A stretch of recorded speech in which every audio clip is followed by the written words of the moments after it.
Hello friends, welcome to कायदे की बात। आज मैं बात करने वाला हूँ startup India seed fund scheme program के बारे में। Startup India seed fund scheme program ये गवर्नमेंट द्वारा स्टार्टअप को अर्ली स्टेज आइडिएशन से लेके ग्रोथ स्टेज तक उसकी फाइनेंशियल जो नीड है वो फुलफिल करने के लिए, फाइनेंशियल असिस्टेंस देने के लिए गवर्नमेंट ऑफ इंडिया ने लॉन्च किया है।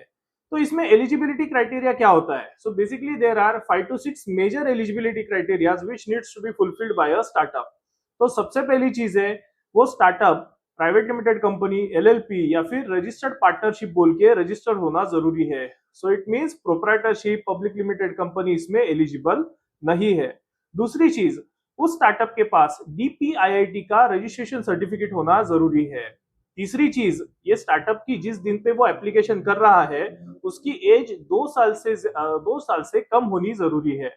Next thing, the startup should be working on a product और सर्विस, और जिसमें इनोवेशन का और इनोवेटिव टेक्नोलॉजी का इस्तेमाल होना जरूरी है।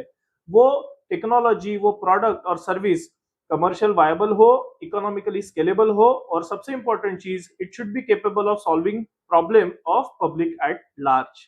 Next important thing is that वो जो स्टार्टअप है उसमें 51% से ज्यादा ओनरशिप जो है वो इंडियन प्रमोटर की होना जरूरी है। मतलब इंडियन जो सिटीजन है उसकी 51% से ज्यादा ओनरशिप होना जरूरी है।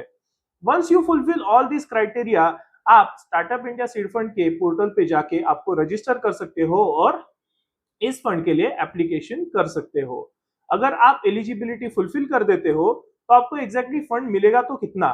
तो अमाउंट मिलेगी 20 लाख रुपीज अगर आपका स्टार्टअप प्रोटोटाइप का प्रूफ ऑफ कंसेप्ट प्रूविंग में है, मतलब आइडिएशन स्टेज को आप प्रूव करने की स्टेज में हो, और अगर आपका स्टार्टअप मार्केट एंट्री या स्केल अप के स्टेज में है तो आपको अप टू 50 लाख तक का फंड भी इस स्कीम के अंतर्गत मिल सकता है। वंस यू आर एलिजिबल, आप एप्लीकेशन करने के बाद जब आपकी एलिजिबिलिटी हो जाती है तो गवर्नमेंट रिकॉग्नाइज इंक्यूबेशन सेंटर से आपको फंड डिसबर्समेंट मिल जाता है। ये जो आपको फंड मिलता है ये आइदर ग्रांट या फिर कन्वर्टिबल इंस्ट्रूमेंट या फिर डेट इंस्ट्रूमेंट के फॉर्म में आपको मिल जाता है।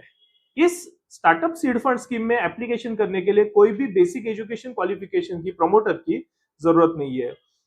और सेकंड थिंग, ये किसी भी सेक्टर के लिए लिमिटेड नहीं है। मतलब ऐसी जरूरत नहीं कि आपका स्टार्टअप किसी स्पेसिफिक सेक्टर का ही होना चाहिए, आप किसी भी सेक्टर के हो सकते हो। हाउएवर गवर्नमेंट के साइट पे ये मेंशन किया गया है, अगर आपका startup solid waste management, social impact, financial education, general education, agriculture, mobility, energy, space, food processing या बायोटेक्नोलॉजी के फील्ड से संबंधित है तो आपको प्रायोरिटी दी जाएगी।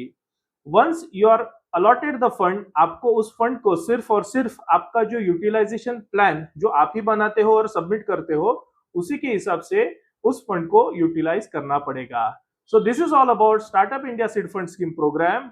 For such valuable information please follow कायदे की बात। Thank you.